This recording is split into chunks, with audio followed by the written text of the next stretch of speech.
Welcome to Breaking the Line, the ECNL Podcast, a bi-weekly look at all things related to the growing elite clubs nationally, the ECNL. For more information on the ECNL, visit us at www.theecnl.com. Now, here's your host for Breaking the Line, the ECNL Podcast, former U.S. Soccer press officer and longtime soccer broadcaster, Dean Linke. I am Dean Linke, but it's not every day that you get the back-to-back MLS Defender of the Year and a key contributor to the USA once again qualifying for the World Cup. And when you get him, you let him start the introduction of the show. This is Walker Zimmerman of Major League Soccer's Nashville SC and the U.S. men's national team. And this is Nuno Piteira, longtime boys executive director at GSA Gwinnett Soccer Academy. I had the great honor of coaching Walker as a youth player, including the 2011 Maguire Cup final, a game Dean Linke called on Fox Soccer Channel. So join Dean Walker and me this week's edition of Breaking the Line, the ECNL podcast, as we break down Walker's journey from youth to college to pro and helping the USA qualify for the next World Cup. How about that? Walker Zimmerman and Nuno Piteira, both on this week's Breaking the Line, the ECNL podcast, and it starts after this message from the ECNL. As the game continues to evolve in the United States, the ECNL remains the standard of excellence in youth soccer. The Elite Clubs National League has grown to include over 200 clubs and nearly 50,000 players across the country, with a robust competition platform for teams, educational resources for coaches and clubs, and unparalleled identification and development opportunities for players. Alongside its member clubs, collaborating to create a better future, the ECNL continues to raise the game every day. The ECNL is more than a league. This is Breaking the Line, the ECNL podcast, and I am Dean Linke, and we are super pumped up for today's show as we've got one of the premier athletes for Major League Soccer and the U.S. national team. Talk about Walker Zimmerman, the back-to-back MLS Defender of the Year, a regular on MLS Best 11, and a regular in the lineup for Coach Berhalter as the USA did, in fact, qualify for the next World Cup. And we're also joined by his director during his time at GSA Gwinnett Soccer Academy, and also a return guest to Breaking the Line, the ECNL podcast, talking about Nuno Piteira. Welcome, Walker. Welcome, Nuno. Thanks, Dean. Appreciate it. Same here, Dean. Good to be here. First off, Walker, let's just start with the fact that you guys did qualify for the World Cup. You've been asked this question a million times, but tell our audience, all of the members of ECNL, what it means to qualify for the next World Cup. I think it's massive. Obviously, it's a dream come true, but I think more importantly on a team level in terms of, representing this great country and for all the youth players that will now get a chance to watch this upcoming World Cup, whereas, players 4 years ago might not have had that chance. I think it's massive for the growth of soccer in the U.S., especially before the next one that is hosted here in 2026. So we recognized as a group the responsibility that we had to get the job done. And we're obviously excited and relieved to have done that, and honestly just can't wait for November to come. Well, we certainly applaud everything you have done to put the USA in that position. So now what we're going to do is back up the bus all the way till the first time Nuno saw you. And Nuno and you and Walker are going to have a little discussion kind of walking through his path through GSA. So Nuno, we'll start with you and then we'll lead to a reaction from Walker. When did you see Walker Zimmerman? And I got to believe you probably knew early on that this young man was special. No doubt. I mean, I had come from a rival club, local club. I think when Walker was a U13 player at GSA. And so already they were a very good team. And I happened to be at a club that probably had, at the time, the next best team, or one of the two that competed against Walker's group. So there was already a buzz. Walker had then that summer made the under 14 youth national team pool. So automatically when you do that, there's a buzz. And this is a hotbed in Atlanta. If something happens, we all get to know about it. So I was excited and just that. I mean, Walker has always been just really a tremendous athlete. And so I think he was someone, even at an early age, when the accolades came his way, that he had a certain way about him that attracted you to him. And I think probably the biggest thing that I always say about Walker is that really at an early age, he was that unique personality, really a natural born leader. He was doing things at 13, 14 as a young man that most 18, 19, 20-year-olds don't do in terms of leading a bunch of young people. And that to me, more than anything, is what got me to look at him and went, whoa, wait a minute. This is a little bit different than anything I've experienced before. So Walker, we're going to make you go back to memory lane and your time with GSA, including the crossover to when Nuno joined. Can you share us some special memories of those early days? I mean, there's some of the greatest memories that I have in sport is just kind of the group that we had. It was a super unique experience having the same group of guys together for about 7 or 8 years. I know right before Nuno came, I was on the older team playing up a year with another good buddy, Tyler Peoples. And I think the year that Nuno came, the group below us, so my age appropriate group, was very talented. And we're like, wow, like we should probably just drop down to this age group and just try and become an absolute juggernaut. They were good enough in quality to where we felt like we could still develop and everything at U14. So we went down and obviously Nuno joined. And I think more than anything, it was just the friendships that we made, over those 8 seasons. It was truly remarkable, the lack of turnover that we had on our team, where you see other teams were trying to compete with us and bring in mixing and matching players from other teams. And we kind of stayed the same pretty much the whole time. I don't think I remember a season where we added more than maybe 4 players to our roster. So it was a great group. And we obviously became really good friends off the field as well. Still keep in touch with a lot of them. And that's the thing that sticks out the most to me. One of the things I love, Nuno, is the fact that the moment you were allowed to join the ECNL, you joined them. So you've been a consistent member for the boys side for 5 years now. You've been a member for the girls the entire time.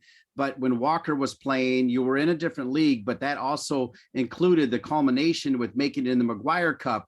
You might want to sprinkle in a couple other little championship runs as well, besides playing in that McGuire Cup during your time with Walker. Nuno, what were some big moments as he elevated up the ladder? The only thing missing was that national championship. And really, the runs that we had, we really started off early, dominating the state, putting championships together, I think 3-4 in a row. And then we had another, believe it or not, club locally that became the second best thing in the country, in Alpharetta Ambush. And unfortunately for us, luckily for them, they ended up getting that national title, and we felt slightly short, but we got there. And so for us, the regional championships, the quality of play, but I think most of all, what Walker touched on, I think that's ultimately what always kind of you go back to. It was the fellowship. It was the connection that these boys had. And I can tell you that honestly, so I got the boys, I think, at U14 and had them all the way through U19. But I really didn't do a whole lot of coaching. I think after U15, U16, the guy that really coached and managed the team, you're looking at him. And so really, I more times than not would just put out a lineup, maybe manage the game, trying to convince them that playing the right way in terms of possession was the way to go, because too many teams played direct and try to get the ball over the top. And I think at the time, even though it wasn't that long ago, we were very unique in our approach in playing that way. And I think most of all, just trying to inspire Walker. We were lucky that we had tremendous talent. We had a young man from Bosnia that was an international with them as a youth player. And early on, he was a total dominant player. So, it was easy for me to go up to Walker and go, before every training session, he doesn't do anything today. He is not to play. And so Walker immediately was like, yeah, I'll take care of that. And by the way, they were the best of friends. So we had a competitive environment that was naturally created by great leaders like Walker. When your best players are also the hardest work and are willing to set a certain culture, then you as a coach can kind of step back and let that ship go the way it needs to go. And so that's the thing that stays with me the most. It was the chemistry, the fellowship, the connection. And so when we went through tough times, it was easy for me at halftime to look at them a certain way. And I remember one regional championship that we went down. I think we were the number 1 or 2nd seed team at regionals, maybe at U15. And we went down to a team from Tennessee, 3-0 at the half. And they were literally laughing and talking whatever, coming off the field, staring at us. And my halftime talk was, I don't really have a whole lot to say. We worked very hard to get here. You need to figure out what you need to do. And I walked away. I might have said less than that. And I remember within 15 minutes of the second half, we were up 4-3. And that moment will always stay with me. It was one of the most explosive, emotional changes.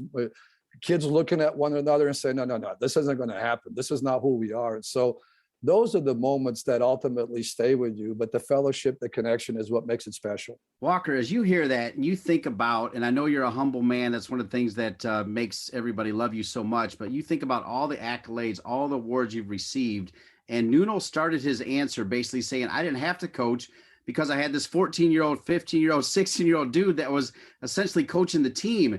To me, I got chills on that. And where you sit today as a dad and a parent and a leader and a future World Cup star, how does that make you feel to know that you had this man counting on you to essentially be the coach at 14, 15, 16 years old? I think he's underselling the coaching part a little bit. He definitely was, one of those coaches that I think truly developed a lot of us. And I think even talking to guys about our time with Nuno, it wasn't even the coaching on the field. It was the life talks that he would give maybe after a training in the middle of a hard session and the accountability that he expected out of us that, to be honest, was a great role model for me to see, like, okay, this is leadership. And sure, I know we have different styles in some capacity, but the accountability and the respect that he had for us and we had for him was the basis of everything that we accomplished. So I think he's underselling that part a little bit, but certainly he did give me the reins that probably not a lot of other kids my age would have had in terms of, whether it's taking over a session and the way that it was handled. Hey, go for a run. Like, I'll see you whenever you guys think you're warm and want to come back. And that's a funny story too, Nuno, is sometimes you'd be like, all right, guys, like go jog up across GSA. And we would start at one side. We would go all the way across the bridge, up the hill, and we'd go up to the top field that no one would use. And little did Nuno know, like, because he just sent us off for a run, and we started having the craziest competitions up there. Like, we had wheelbarrow races where you're holding the guy's legs, like running to half field. We were doing dizzy runs, like spin around as fast as we could and like to half field. So he thinks we're getting warm and just on this jog, and we're just, having some team bonding up on the top field where no one can see us. But that's the kind of thing, like, what coach is just like, hey, you 14-year-old, just go run around the complex and come back when you're warm in like 15 minutes and just let him go. That's just a small example of he really did give us the reins in a lot of ways. And I think it helped develop us as a team, as a group. It obviously helped me in terms of my leadership as well. So definitely a unique experience, but one that has truly paid dividends. By the way, I don't take credit for that. I actually got that from Hanson Dorrance with the ladies. And I just realized that it's important for young people to have that 15, 20-minute time for themselves to bond, to connect, and just don't go and kill someone, but go do whatever you got to do, come back. And that's what I got. When they came back and they stepped in between the white lines, it was on. And so, our environment at training was so competitive that the games at times were a lot easier than that thing that we had at training. And so I think a lot of it's because they were allowed to have a certain time to connect and be themselves. And then when it was time to work, then it's like, okay, this is my time, because come game time, the game belongs to the players. And that moment or that hour and a half that you as a coach have, that's your time to influence and try to create a little bit of a culture that then carries on to the game. And so at the end, it's the recognition that it's a player's game and they have to own it. And when they do, and their quality, and they have the character like Walker, then the rest is easy, because you can just sit back and go, yeah, this is great. The journey, the ride I had with him, I mean, that's a foundation for me of everything GSA, really. Add on that real quick with the competitiveness. I think a big shout out goes to that older group that, your older boys who are 2 years older than us, because we would show up and we were kind of had a lot of games that, quite frankly, weren't games for us because we'd be winning by so much. But we'd show up to a training or on a weekend in the summer, and we'd be scrimmaging the guys 2 years above us who were also a very talented team. And I mean, we would get after it with them. There were some challenges in there that were, probably you got 14-year-olds going up against, 16, 17-year-olds, and we were going toe-to-toe. So keep in mind, Dean, that 91 team had 3 guys that played in Major League Soccer. So it wasn't just whatever. They were as athletic as they come. And so they were. You're right. I had Tyler Peoples' mom one time tell me that, say, that 91 team, you give a lot of props to the 93s at creating a culture at GSA, but you forget that the 91s really did a great job of mentoring the 93 group. And that's a great point, Walk. That is a great point. We are so pleased to have Walker Zimmerman and Nuno Piteira on this week's Breaking the Line, the ECNL podcast. We're going to step aside, pay some bills, and come back and find out about Walker's first memories of the game right here on Breaking the Line, the ECNL podcast. Nike is a proud sponsor of ECNL Girls. Nothing can stop what we can do together to bring positive change to our communities. You can't stop sport, because # you can't stop our voices. Follow Nike on Instagram, Facebook, and Twitter. The ECNL is pleased to announce Quick Goal as the official goal provider and partner for ECNL Girls and ECNL Boys, a new partnership created to support the growth and development of the country's top players, clubs, and coaches. At all national events, including national playoffs and national finals, the Quick Goal Coaches Corner will provide hospitality and social space for ECNL Girls, ECNL Boys, and collegiate coaches. Quick Goal will also be the presenting sponsor of the National Championship winning ECNL Girls and ECNL Boys Coaches of the Year and the ECNL Girls and ECNL Boys Goals of the Year. Quick Goal looks forward to helping the ECNL continue to elevate the standards of youth soccer and provide more opportunities to players on and off the field in the coming years. From athletes just starting to turn heads to some of the best athletes to ever play their games, Gatorade shows that they are the proven fuel of the best. For the athletes who give everything, nothing beats Gatorade, the studied, tested, and proven fuel of the ECNL. Welcome back to Breaking the Line, the ECNL Podcast. Dean Linke, delighted to be with one of the true icons of the game right now, Walker Zimmerman, back-to-back MLS Defender of the Year, getting it done in Nashville, and of course on the field as the USA qualified for the next World Cup. And Nuno Piteira, also the longtime director now with GSA, who picked up Walker Zimmerman when he was just 14 years old and knew exactly what he was seeing. Walker, when we went to break, we said we're going to ask you about your first memories of the game. And so we are interested in knowing, were you playing other sports when you came across soccer? What do you remember about your first time with the soccer ball? Well, the first time was still actually at GSA. I was one of the guys who started in the U6 program. I have two older brothers, so they were already playing, I think, probably U10 at the time. So the Saturday morning for the Zimmerman household was basically wake up, go to GSA, spend all day at the fields, and then more often than not, depending on the season, it was hopping in the car to go change clothes to the baseball game or the basketball game. Between the three boys, we all played baseball, soccer, and basketball growing up. And so there were just so many times where we were overlapping and carpooling and figuring it out. But it was always some sort of competition that was going on, especially on the weekends when we were really young. What was your best sport besides soccer? Was it basketball or baseball? At a really early age, it was honestly both, maybe even more so than soccer. I think when I quit baseball in 7th grade, I had a lot of friends and parents going, "What are you doing? Why are you quitting baseball right now?" And that was probably where, Nuno mentioned getting recognized at the U14 national team pool. That was kind of the moment for me where I was like, I love all three of these sports, but I always said as a kid I wanted to be a professional athlete. It wasn't a professional soccer player. And at that moment in time, the light bulb went on in my head, and it was like, this is your best chance. If you want to be a professional athlete, soccer is your best chance. And so that was when, 7th grade going into 8th grade, I dropped basketball and baseball and went full time with soccer. But it was sad because I grew up playing all the sports and loved them. And I really did enjoy those moments, had lots of friends who kept playing, and it was hard. It was hard to walk away from those other two. But thankfully, I think I made the right choice there.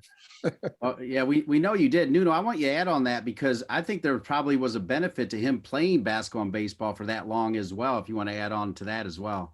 Yeah, there's no doubt about it. And I think, again, Walker could have done whatever and would have been successful. I'm not saying you would have been a professional baseball player or whatever, but certainly had that type of natural ability and potential. But yeah, there's no doubt about it. I'm a big believer playing hoops and doing these other things just make you, I think, or give you a foundation of being well-rounded and give you that sense for the sport, for especially team sports, that I think can really make a difference. And I can tell you, Walker can maybe share a little bit about this, but I found out later, that Walker was doing stuff even with swimming to get his fitness base at a different type of level. I couldn't figure out at one time where he was just, my big thing with fitness was doing these 400s. I just felt like these things kind of separate you from the rest. And he was doing 5 and 6 of these things. I'm thinking to myself, wait a minute, he's able to maintain a certain kind of pace and dominate this thing. And I'm like, what the heck's going on? Why is it the other guys are doing the same thing? And even the 2 or 3 that are pretty special, maybe not at his level, but close enough, they're not even competing. I found out later this son of a gun's getting up before going off to school and putting in crazy laps to increase his fitness base. And these things are, That's what separates the professional from those that talk about whatever. Walker, tell that story, will you, about swimming? Yeah. So, well, the swimming was a little bit later than probably those early days of the 400s. That was kind of, I guess, right before college was when the swimming really kicked in. But in terms of doing the extra stuff, it was always there. My mom, I can attribute a lot to her in terms of the footwork. We'd go out in the driveway, do a bunch of ball skills together. The extra sessions sometimes with the 91s. If we had training 3 times a week, they were on a different day. Show up, train with the older kids. And then also, I did some like speed training and agility work at another place out in Norcross on the day that we weren't training as well. So I guess at an early age, I recognized that if I want to be better than everyone else, then I have to do more than everyone else. I'm not just going to get ahead of them by showing up on the exact same days, the exact same times that they're training, and then all of a sudden expect to be, miles ahead. And so even with, off-season training or anything like that, I think mentally I go into a place where I love going up to my old high school track at Brookwood, and this is back when you could get on it at least, and going late at night, pouring rain, whatever it is, just because it gave me in my head this idea that I am working so much harder than all of my peers. None of them are out here at this hour in these elements, and I'm going to push myself because I know that that's where I can get a big advantage. And so I think that that's created a lot of mental fortitude. It's created a lot of ability to be resilient with whatever comes my way. And certainly it was always about doing the extra thing in those years, which obviously made those 400s a little bit easier for me. I mean, Nuno, at its simplest core, what a great message for young soccer stars to hear what it took to get to this point, right? I mean, all of this extra work, it truly is, as you mentioned, Anson earlier, the vision of a champion. Yeah, there's no doubt. I think that old quote that, talent without hard work is it's really nothing. And I think Walker exemplifies that to me at a different level. And I connect, he's like a Ronaldo. You have all this great talent physically, all this thing that's given to you. And Walker can tell you, we happen to sit in a county in Gwinnett that is diverse. We got a zillion soccer players that are super, super talented, that have a passion, that have a dream that's no different than Walker. But the ability to walk the walk and not just talk the talk is really what separates that 1% from everybody else. And Walker has always enjoyed the grind. He's always enjoyed the competition. He's always enjoyed those moments that, everybody else is anxious, including me, and I haven't slept for 3 days. And he's just embracing that moment and everything that comes with it. So for us, he is that. He's that role model. He's that guy that I remind the kids all the time. I go, hey, here's the captain of our U.S. national team. Oh, and by the way, he came out of our rec program right back there when he was 6, 7 years old. So if this guy can achieve that dream, and by the way, here's how he went about doing it. Do you have it in you? Because there's a price to be paid, right? There's a heavy price to be paid. There are a lot of things that you got to give up. There's no high school Friday night football games, which is a massive thing here in Georgia and Atlanta. Everybody's going. Well, Walker's got a 9 o'clock in the morning game that, he's focused on that. And so having that attitude, that ability to be focused on, keep your eye on the price, as they say, a lot of young people talk the talk, but to actually walk it and to be able to walk it at a time that maybe soccer was already a big thing, but it certainly isn't what it is now. I think like Walker's kid, he's growing up in a soccer country. Walker was in the beginning of that. He was very much a part of making it a soccer country, if that makes sense, Yeah. And so to have that attitude to say, this is going to be my ticket, when we didn't even have a Major League Soccer here in Atlanta, I mean, that's says an awful lot about Walker's character and the way he goes about things. Indeed. And now, Walker, now that you have a child as well that probably will be a future star, this is a little tougher question, as you're busy doing great things for Nashville and the U.S. national team. But as you sit back and reflect, what do you recognize as the biggest change in youth soccer since your days at GSA? Anything stand out, Walker? I think the biggest difference between when I was playing and now is obviously the development of the academies that are under the MLS teams. So the homegrown contracts and the model of signing a kid at 15, 16 to a homegrown contract. And it has pros and cons, right? I mean, you're going to have some guys who are ready for that and they need the next level of training as a pro every day because they are just extremely talented. And then on the downside, you have some guys who maybe get caught up with, oh, I'm going to be able to turn pro. And all of a sudden things don't really work out. They've kind of passed up college a little bit, and it becomes a little bit more difficult for them. So that's where there's a lot of reliance on coaches to give them the proper feedback of, hey, you're ready for this next step, or maybe you're going to benefit from staying in, youth soccer a little bit longer, maybe going to a year or two of college and then making the jump.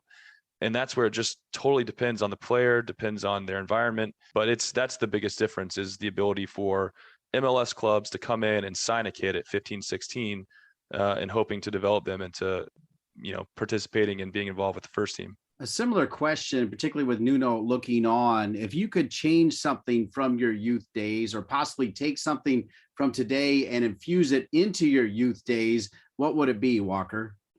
I always was hoping that, when we were playing, it split off into the academy teams and the non-academy teams. I wanted so badly for there to be some kind of mixed tournament of like Tournament of Champions, where you have the nationals at both the academy level, the nationals at the ECNL, and you have them go at it as like, a Super Copa type situation, because there was so much chatter and talk, and especially with the teams in Atlanta, like we wanted to prove that, hey, just because we didn't go the academy route, we will show up at any field at any point, and we're going to take it to you. So I think just having some kind of mixture would be really fun to have kind of a Tournament of Champions. Yeah, I think we're getting there. I mean, I think ultimately, if you're an MLS academy, you're part of that program, and those are the top elite teams in terms of whatever talent in the country. Everything else is really ECNL. I mean, there's really nothing else out there. If you're a top club, top teams, you're playing ECNL. And those of us that happen to be in MLS markets like Atlanta United, we get to have those games. We're always, because it's an opportunity for them to get to look at our players. And, I think Atlanta United, 35% of their academies former GSA players. So I think anytime they get a chance to players and take a look at our kids and make sure they're not missing anyone, they do that. And at the same time, we benefit from that. So I think that Super Cup idea is awesome, especially for the time, Walker, because we wanted that thing bad. Yeah, we did. All right, awesome. We're going to take one more break, and Walker did mention college. We're going to get a little take on his time at Furman when he initially broke into the youth national team and the men's national team, the pressure of all the expectations, and maybe some fun stories in our final segment. The great Walker Zimmerman and his coach at GSA on this week's Breaking the Line, the ECNL Podcast. Soccer.com is proud to partner with the ECNL to support the continued development of soccer in the U.S. at the highest levels. We've been delivering quality soccer equipment and apparel to players, fans, and coaches since 1984. Living and breathing the beautiful game ourselves, our goal at Soccer.com is to inspire you to play better, cheer louder, and have more fun. Visit Soccer.com today to check out our unmatched selection of gear, expert advice, and stories of greatness at every level of the game. ECNL Boys is partnering with Puma for the second year, driving sport forward with the leading products and the next generation of pros who wear them.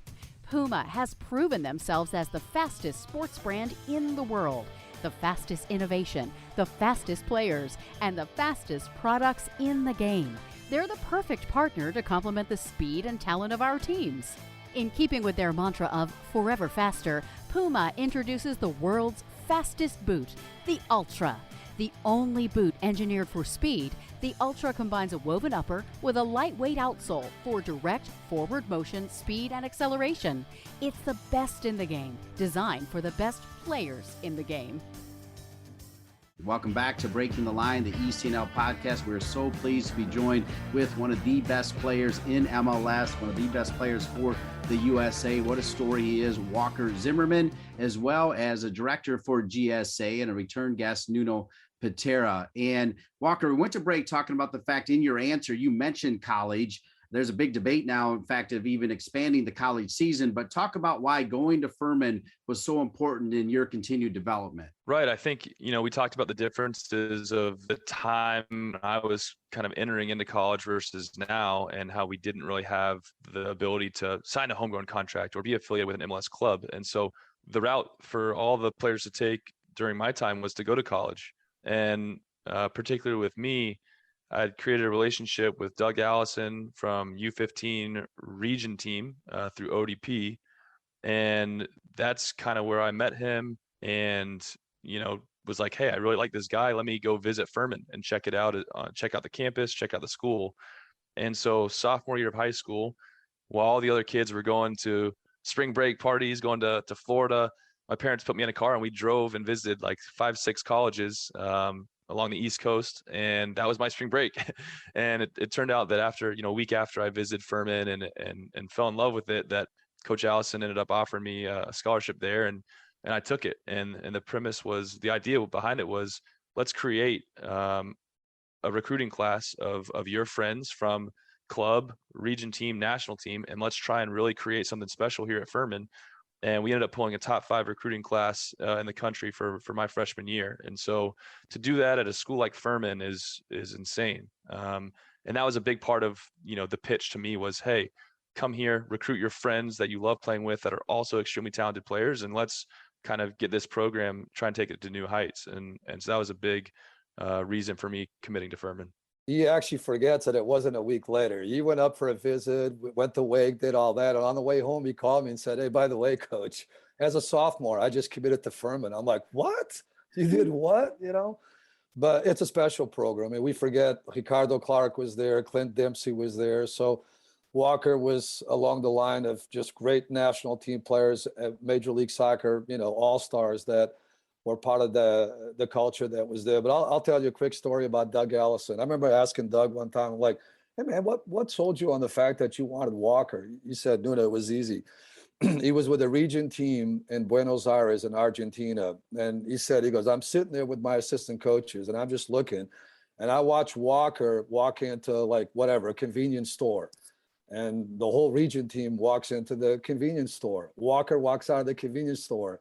The whole region team walks out of the convenience store. Walker walks into a cafe. So he goes, I knew that was my alpha dog. That was my leader. He goes, when I saw that, I knew I had to have him.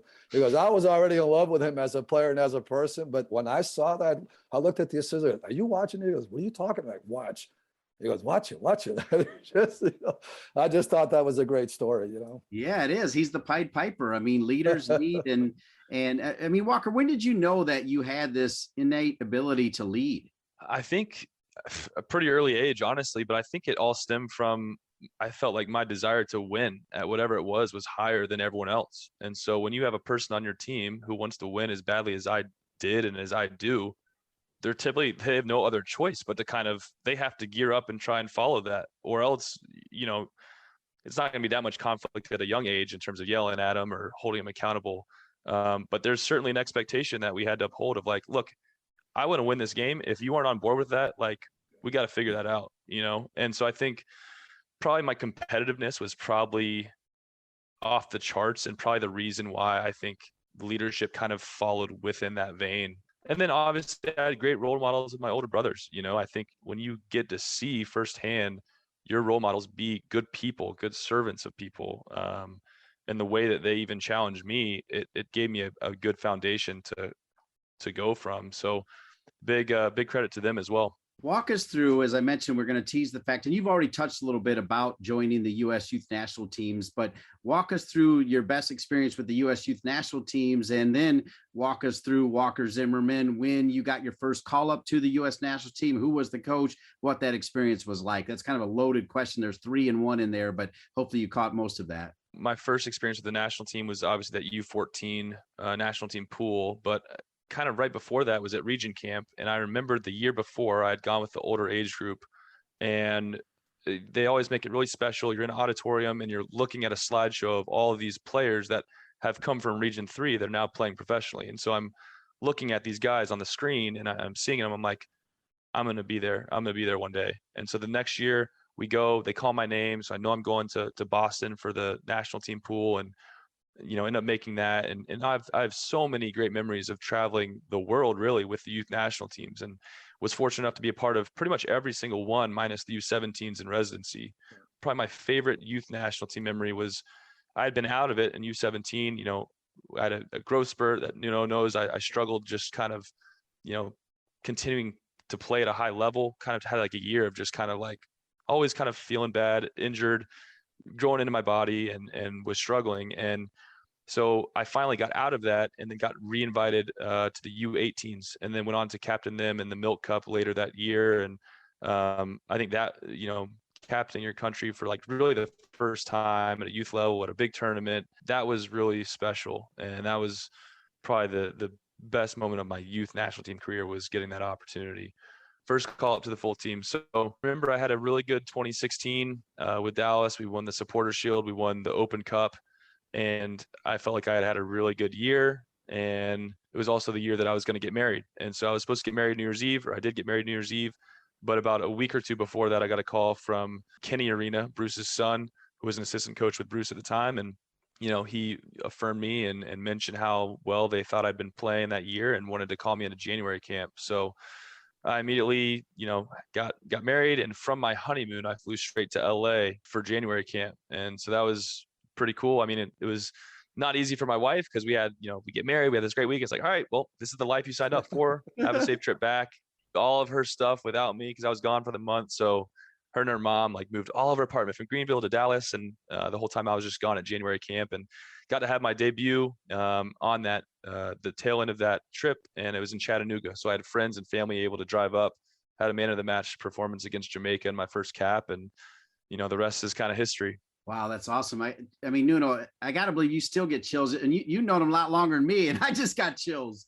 Yeah, it's incredible. I was lucky enough that, like Walker said, he made his debut in Chattanooga. So that was a quick drive for us, about an hour and a half from where I live. So I had the privilege of being up there for that. And it is, I mean, I'm not going to lie to you. I do have those moments that I feel like a proud dad. And I think especially the first time I saw Walker put on the captain armband for the U.S., that was a very emotional moment for me in a lot of ways. There's just that thing, just the reinforcement of that moment that I had when I noticed him as a 13, 14-year-old, and the qualities that I saw in him and all these things coming to fruition, and really at the highest level and representing one's country. I mean, I don't know how much more special it can get than that. And so to have to live vicariously through him in a small way, it's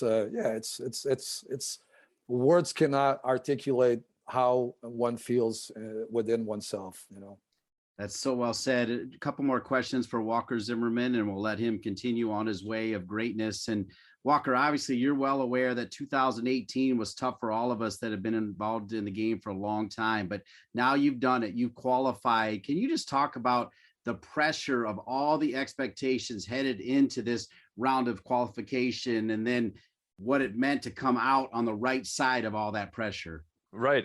We all are obviously aware of what happened in 2018, and especially as players, we felt that responsibility and that, we need to get the job done. And for me, the way I kind of handled that pressure is kind of the same way I feel like I have my whole career in life is, if there's anyone that's going to have the weight of this on them, I want it to be me. Like, I don't want to be sitting back or being on the bench and not able to be in control of like this team's destiny. I want to make sure that I play as big of a part as I can, and we're going to get the job done. And so I think a lot of guys, understood that responsibility and were up for the challenge. And it started off with the great result in Mexico to get a draw there, and a game that, quite frankly, we should have won.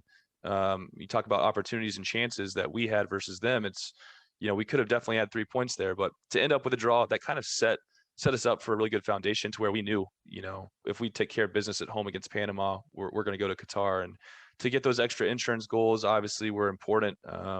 And then going into Costa Rica, it was a weird feeling because we felt so secure about our qualification, but at the same time, you have one more game, anything can happen, and you want to go out the right way. And unfortunately, we lost the game, but I thought we still had a pretty good performance in terms of, 0-0 at halftime, like doing all that we needed to.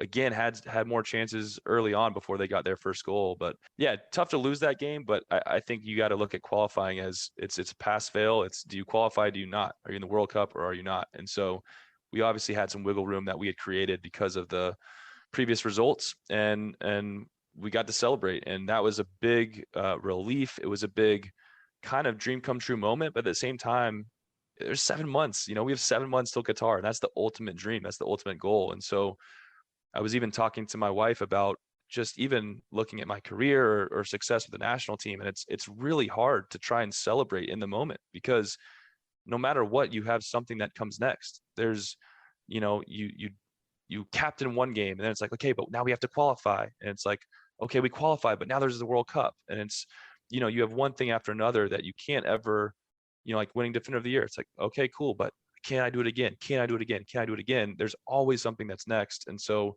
it's tough to try and, focus on the present and enjoy it and appreciate it. But I'm hoping that when all is said and done, I'll have some time to look back, but now's not that time. I know for a fact that if Nuno and I are picking the team, you're on that team, but I'm glad that you touched on it, because now you got to make sure you make that team, and every challenge that's been in front of you, you've accepted it and you've accomplished great things. Because you touched on it, how much pressure is on making that team and being named to the roster? Yeah, I mean, certainly you can call it pressure, but I think for me, it's more of, you got to go out and do exactly what you've been doing, and that's what's gotten you there. It's what's gotten you to where you are. And so not trying to put too much on myself in terms of like, oh, I had a bad game today, I wonder if I'm still going to get called into the next camp. It's like, no, just play each game, focus on the things that you can control, and stay present, one game at a time, one play at a time, one game at a time, and you keep moving forward. And if I keep doing that, hopefully I'll put myself in a good position to make the roster in June for the Friendlies and Nations League, and then the Friendlies in September, and then we're there. So not putting too much pressure on myself, but trying to stay focused. And I think if I can do that, then I'll have a good chance. I tend to be more like Walker, and I know as a coach that his focus is next weekend and leading Nashville like they did this past weekend. Tremendous victory at Kansas City, down 1-0, turning the game around, winning 2-1. And that's the focus. And I know if they take care of business on the field with his club team, then the door hopefully will open up as it has in the past in terms of the national team. And then when that time comes, we'll focus and enjoy that. But for now, I'm focused on his, no different. As a fan of his, that's what I'm focused on. What does the good Lord have in store for him this upcoming weekend? What can he do on the pitch? How can we get better weekend to weekend so that when the opportunity with the national team does come knocking, that whatever we saw during the qualifications, which was pretty special, you ain't seen nothing yet, because it's not about pressure with Walker. It's about opportunity. And I know the way he's always looked at it, and I don't think that's going to change. So next game is this weekend. I think, again, back on the road, because you got 3 of those in a row. That's what we're going to focus on. So I love that, Nuno. I love the fact that you're able to join Walker on this very special edition of Breaking the Line, the ECNL podcast. My final question is about the dynamic of the team, Walker, because I actually had the great honor of being the press officer of the 94 World Cup team, as you can see behind me. And those were pretty much all college kids, a few that had gone over to pro. And then late we added Thomas Dooley from Germany and Ernie Stewart, who now has a big role with the men's national team from the Netherlands. And now I look at your team, and there's not too many just ATL, Greenville, South Carolina, Furman, not too many of those on the team. And yet you stand out above them just as much. But just talk about the dynamic. How fun is it? And, I know some of the guys are actually still kind of learning English a little bit and everything, but how fun is this dynamic for this team moving forward? A lot of fun. I think it represents this country so well. We have so much diversity in this country, and to be able to see all of that together in our locker room on a regular basis is exciting. It's super fun. It should be an inspiration to everyone who considers themselves American, because it looks so different for a lot of different people. And we have a really good group. There's not too many egos in the group. It's guys who, again, have accepted that responsibility of this is a newer generation that will be the youngest team in the World Cup. And Greg's touched on that a lot. And that's so in soccer. It's exciting for these players to, quite frankly, if maybe we would have qualified in 2018, how many of them would have gotten the chance to really have games and step into this opportunity? So it's a really big opportunity for them as younger players to make their mark. And now we're 7 months away from them getting to play on the biggest stage, and hopefully their careers continue to excel and take off. But it's a great group, a lot of amazing personalities in there. And I think when you mix all those different cultures and people together, it just creates such a cool identity within our group, and a real appreciation for what it means to be American. I knew that I already loved the way you play, and I'd already heard you were an incredible person. In fact, Nuno had told me that a long time ago, but I can tell you, I also got married on New Year's Eve, and my birthday's May 18, one day before yours. So I like that connection too, my man. And getting married on New Year's Eve is awesome, right? It's great. I mean, you get fireworks every anniversary, and you just tell the wife that you set it up for. Awesome. Well, with May around the corner, happy birthday too, okay? That's right. Likewise. Walker Zimmerman on this week's Breaking the Line, the ECNL podcast. Thank you so much, Walker. Thank you. Thanks for having me on. And Nuno Piteira, the director for GSA and a true friend of the ECNL. Nuno, thanks for being on again. Thank you, Dean. And it's always a pleasure to see you, Walker, and connecting with you guys. You too. Great seeing you. That was fun. I am so happy to have these opportunities. I want to thank everybody at the ECNL, Christian Lavers, Jen Winigal, Jason Cutney, Doug Bracken, Andrea Wheeler, Jacob Bourne, each and every one of the players and coaches, everybody associated. I hope you learned something from the incredible amount of work that Walker Zimmerman has put in to get to this point. I also want to thank our producer, Colin Thrash. For each and every one of them, I'm Dean Linke. We'll see you in 2 weeks for another edition of Breaking the Line, the ECNL Podcast. Thanks for listening to Breaking the Line, the ECNL Podcast. For more information on the ECNL, visit us at www.theecnl.com. And if you have a suggestion for the show or a great idea for a guest, please email us at info@theecnl.com. Breaking the Line, the ECNL Podcast is an ECNL production. ECNL, more than a league.